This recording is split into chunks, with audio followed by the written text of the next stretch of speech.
South ఇండియాలోనే biggest sorry store మన Varahi silks మన విజయవాడ ఎంజీ రోడ్ లో డిసెంబర్ 4వ తారీఖున ఘన ప్రారంభం. దాదాపు కూటమి ప్రభుత్వం వచ్చినాక 2 సంవత్సరాలు అయిపోయినా కూడా ఈ ప్రభుత్వంలో ఇప్పటికీ తాడిపత్రిలో రెడ్ బుక్ రాజ్యాంగం నడుస్తూనే ఉంది. ఎందుకు చెప్తున్నా అంటే నిత్యము దాడులు జరుగుతున్నాయి వైఎస్ఆర్సీపీ కార్యకర్తల పైన కానీ సానుభూతి పరుల పైన నిత్యం దాడులు జరుగుతున్నాయి. ఎవరన్నా పోలీస్ స్టేషన్కి వెళ్ళి కేసులు పెట్టాలంటే తిరిగి కౌంటర్ కేసులు పెడతారు అనే భయం కూడా కేసు పెట్టేవాడు పోయినా కూడా వాళ్ళు భయపడే పరిస్థితికి వచ్చినారు. ఈరోజు కొట్టించుకొని ఇళ్లలో ఉండి హాస్పిటల్కి పోయి చూపించుకుంటున్నారు తప్ప కేసులు పట్టాలంటే పోలీస్ స్టేషన్కి పోవాలన్నా కూడా భయపడే పరిస్థితి ఈరోజు తాడిపత్రిలో. అంతేకాదు దీనికి అన్నిటికి కూడా తాడిపత్రిలో అసాంఘిక కార్యక్రమాలే దీనికి మూలం. స్టేషన్ సమీపంలోనే మటక, గ్యామ్లింగు, గంజాయి, 10th క్లాస్ పిల్లలు కూడా స్కూళ్ళల్లో కూడా గంజాయి అనేది దొరుకుతుంది. ఇంత దారుణమైన పరిస్థితి తాడిపత్రిలో ఎప్పుడు కూడా లేదు. మహిళలు 5 గంటలకు లేచి కల్లాకు చల్లుకోవాలనే భయపడే పరిస్థితి ఈరోజు తాడిపత్రిలో మొదలైందంటే ఎంత దారుణమైన పరిస్థితి తాడిపత్రిలో ఉందో ఒకసారి గమనించాలి. ఎందుకు చెప్తున్నా అంటే 30 సంవత్సరాల నుండి కూడా జేసీ కుటుంబమే అక్కడ పొలిటికల్గా ఉండారు. 19 నుండి 24 తప్ప ముందు నుండి 30 సంవత్సరాల నుండి వాళ్ళే అక్కడ ప్రభుత్వం ఉన్ని లేకపోని వాళ్ళే ఉండారు. కనీస ఆలోచనను ఉండాల. ఓ మున్సిపాలిటీ పరిధిలో ఇంత అరాచకాలు జరుగుతానే, ఇంత దోపిడీ జరుగుతానే, కనీసం మహిళలు వాకింగ్ పోయే పరిస్థితి కూడా మార్నింగ్ టైంలో లేదంటే ఎంత దారుణమైన పరిస్థితి ఉందో ఒకసారి ఆలోచన చేయాలి. అంతేకాదు ఎర్రకాలవ అది పెద్ద వంక, ఎక్కడ దాదాపు తేరన్నపల్లి నుండి 7-8 కిలోమీటర్ల నుండి కూడా ఆ వంక వస్తుంటుంది. ఆ వంకలన్నీ బూడ్చి ఆ వంకలలో మట్టి దోలి ఫ్లాట్లేసి అమ్ముతారు. ఏమన్నంటే మేము డ్రైనేజ్ వాళ్ళు కట్టి చేస్తాము అని చెప్తారు. డ్రైనేజ్ అనేది ఎక్కడన్నా వంకకు డ్రైనేజ్కు ఎంత తేడా ఉంటుందో నేను చెప్పాల్సిన అవసరం లే. ప్రజలందరికీ కూడా తెలుసు. అక్కడ ఉండేటువంటి తాడిపత్రిలో నివసించే వాళ్ళకి ప్రతి ఒక్కరికి తెలుసు. కాలం అంటే ఏడ సందులలో ఉంటే చిన్న డ్రైనేజ్ కడతారో అమ్మాయిన ఆ డ్రైనేజ్ మాదిరి కట్టి అందరూ ఫ్లాట్లేసి వ్యాపారాలు చేస్తున్నారు. ఏమయ్యా మీరు ఇంత అధ్వానంగా ఇంత దరిద్రంగా తయారైనారు? మీరు కూడా తాడిపత్రిలో నివసించే వాళ్ళే కదా. నీళ్ళు వచ్చి కాలనీలు శివానగర్, టైలర్స్ కాలనీ, వాణి స్కూలు వర్షం వచ్చి మునిగిపోయే పరిస్థితి ఉంది. మీరు కూడా ఈ ప్రాంతం వాళ్ళే కదా అని అడిగితే దీంట్లో మేము భాగాలు ఇస్తున్నాము కొంతమందికి అని చెప్తారు. అది ఎవరు భాగాలు తీసుకుంటారు, ఎవరికి ఏమి ఇస్తారు కూడా అర్థం కాని పరిస్థితి. పేరు చెప్పాలన్నా కూడా వాళ్ళు భయపడే పరిస్థితి. కనీసం మీరు డబ్బులు తీసుకుంటారో లేదో కానీ నేను 26వ తారీఖు కలెక్టర్ గారికి కూడా మెయిల్ ద్వారా తెలియజేయడం జరిగింది. ఆయన దీనిపైన రిప్లై కూడా మాకు ఇవ్వలేదు. కనీసం ఎంఆర్ఓలకు కూడా చెప్పి దానిపైన చూడమని కూడా ఇంతవరకు చేయలేదు. ఎందుకు చెప్తున్నా అంటే కింద అధికారులు ఏం చేస్తున్నారో ఏమో కూడా పై అధికారులు, జిల్లా అధికారులకు తెలియని పరిస్థితి. దిక్కు పోలీస్ అధికారులు కావచ్చు, రెవెన్యూ అధికారులు కూడా కావచ్చు. కలెక్టర్లు, ఎస్పీలే దీనిపైన జోక్యం కలిగించుకోలేకపోతే అంటే ఎవరి పరిధిలో ఉండేటువంటి వాళ్ళ శాఖలలో వాళ్ళు జోక్యం కలిగించుకోలేకపోతే రేపు సామాన్యుడు ఉండే పరిస్థితి కూడా ఉండదు. వీటికే ఎన్నో ఆరోపణలు ఎదుర్కొంటున్నారు జిల్లా అధికారులు. మాగుండే కాదు సామాన్య ప్రజల గుండా కూడా ఆరోపణలు ఎదుర్కొంటారు. దయచేసి ఒకసారి ఆలోచించండి. ఈ అసాంఘిక కార్యక్రమాల పైన కానీ ఈ రెవెన్యూ డిపార్ట్మెంట్లో ఈ వంకలు వాగులు ఆక్యుపై చేయకోకుండా ఎక్కడన్నా కానీ బంజరు భూములన్నీ పేద ప్రజలు ఇచ్చిన పట్టాలు కూడా సైతం గుంజుకొని లేఅవుట్లు వేయకోకుండా కనీసం దీనిపైన చర్యలు తీసుకోవాలని ఒకసారి కలెక్టర్ గారికి ఎస్పీ గారికి కోరడం అవుతుంది. ఏది ఏమైనా కూడా ఇంతటితో గన ఆపకుండా దీనిపైన ఉండకపోతే నేను ఈ వారం కాకపోయినా నెక్స్ట్ వారం గ్రీవెన్స్కి వచ్చి మళ్ళీ ఒకసారి అర్జీ ఇచ్చే పరిస్థితి కూడా ఉంటుంది. ఎన్నిసార్లైనా కానీ ప్రతి వారం కూడా అర్జీలు ఇచ్చుకుంటా చలానా తీసుకొని పోతాంట. ఏంటికంటే దీనిపైన చర్యలు తీసుకోవాలి.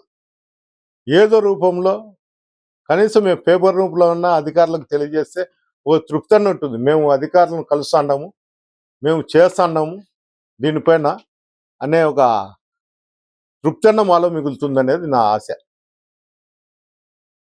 ఇంతగా జరుగుతున్నా కూడా అక్కడ ఉన్నటువంటి ఎమ్మెల్యే కానీ చైర్మన్ కానీ పట్టించుకోవడం కూడా లేదు.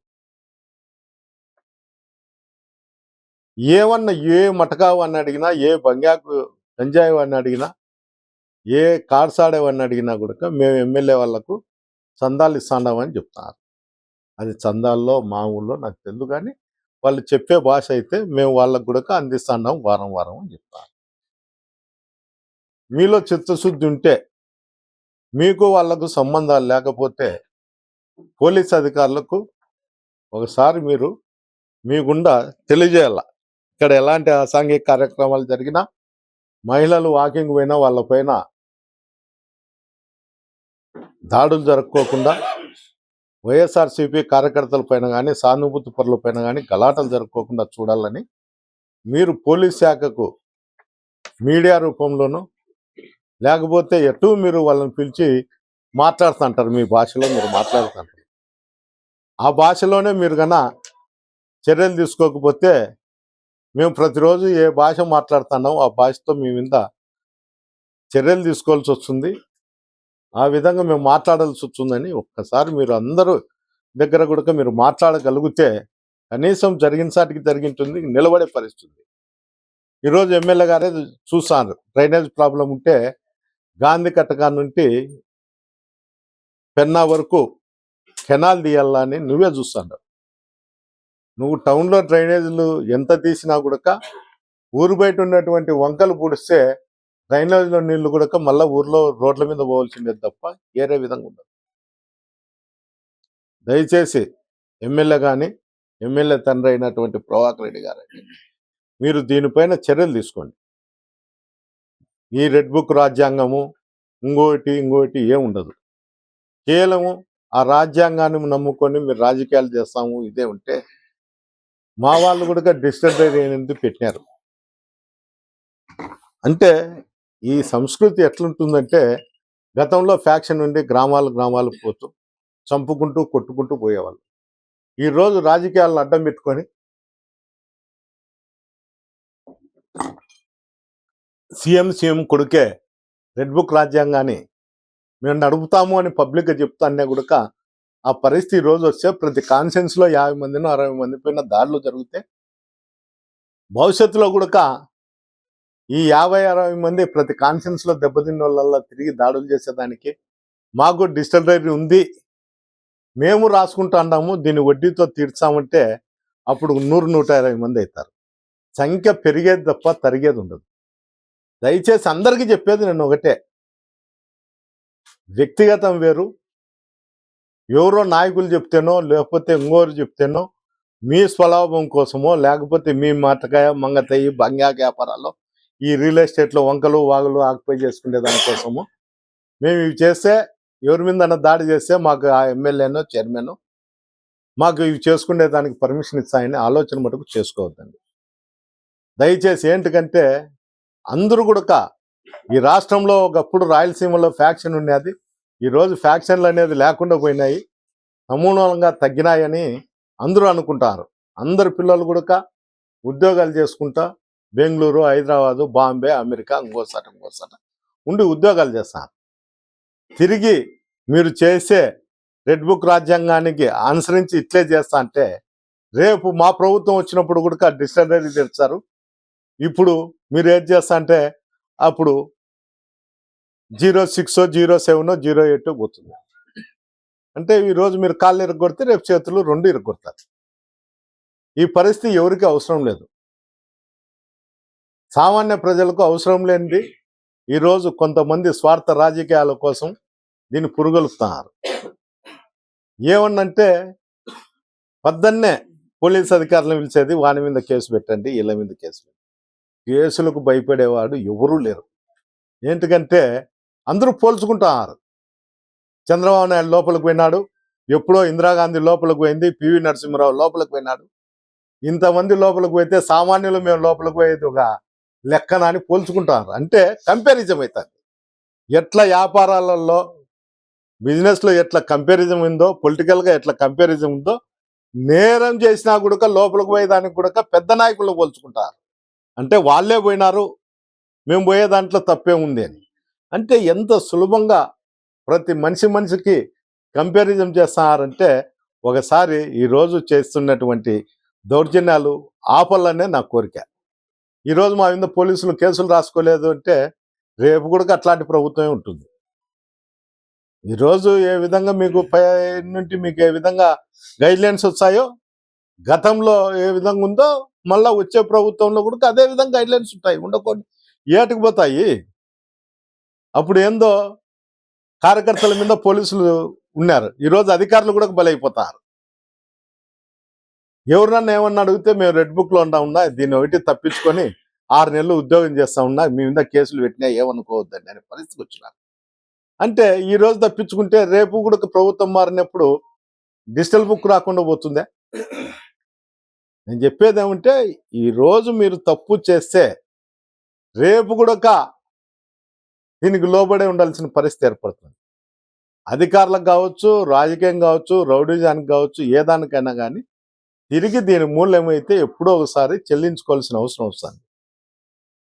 కలెక్టర్ గారు దయచేసి మేము పెట్టిన మేలుకు కానీ ఎస్పీ గారికి ఇద్దరికి కూడా ఈ మటకా గ్యామ్లింగు బంగాకపోయినా కానీ ఈ వంగపురం బోగులను కానీ కాపాడండి. తాడిపత్రి దేవాలయాలు తెరచక ముందే బెల్ట్ షాపులు కానీ బ్రాండ్ షాపులు కానీ తెరుస్తున్నారు. అంటే దేవాలయాల కన్నా, హిందూ మనోభావాల కన్నా వైన్ షాపులే ముఖ్యమైపోయినాయి అధికారులకు. కనీసం ఆలోచన చేయండి. 5 గంటలకు 4:30కు బ్రాండ్ షాపులు ఓపెన్ చేస్తే జిల్లా వ్యాప్తంగా ఎక్కడ చూసినా కూడా ఇంకా మార్కెట్ ఏదన్నా ఉంటే 4 గంటలకే తెరుస్తారు. ఏమని అడిగితే బ్రాండ్ షాప్ ఓనర్లను మాకు జరిగేది 4 నుండి 8 వరకు జరిగితే ఇప్పుడు నుండి జరిగేది ఒక ఎత్తు, ఈ టైంలో జరిగేది ఒక ఎత్తు.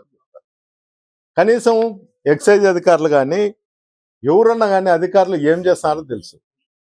సీఎం గారేమో చెప్తారు బెల్ట్ షాపులు పెడితే తాట తీస్తాం, టైం లేనప్పుడు, టైం ఉన్నప్పుడు మాత్రమే షాపులు తెరచాలని. ఇవన్నీ అధికారులకు కానీ లోకల్లో ఉండే పొలిటీషియన్లకు కానీ తెలియదా? తెలిస్తే ఏం చేస్తున్నారు? అధికారులు తెలిస్తే ఏం చేస్తున్నారు? ప్రజలను కాపాడే బాధ్యత అధికారులకు కానీ పొలిటీషియన్ కానీ ఉంది. ఈ బాధ్యతలు మర్చిపోయి ఏదో ఎవడు ఎట్టుపోతే ఏమిటి అని చేస్తున్నారు. దాని మూల్యమే ఈరోజు ఎక్కడ చూసినా నకిలీ మద్యం. నేను చెప్పేది కాదు, ఎవరైనా కానీ తాగే వాళ్ళని పోయి అడిగితే చెప్తారు పలానా షాప్లో మద్యం బాగుండదు, పలానా షాప్లో బాగుంటుంది, లేకపోతే పలానా లేబుల్ ఉంటేనే అది బాగుంటుంది, ఇది బాగుండదు అని. కనీసం అధికారులు మేము చెప్తాండామనో ప్రతిపక్షంలో ఉండి మేము చేస్తాండామనేది లేకుండా కనీసం మీరు మీ మనస్సాక్షిని ప్రకారం అన్నా కానీ దీనిపైన రైడ్ చేసి చర్యలు తీసుకోవాల్సిందిగా కోరుచున్నాను.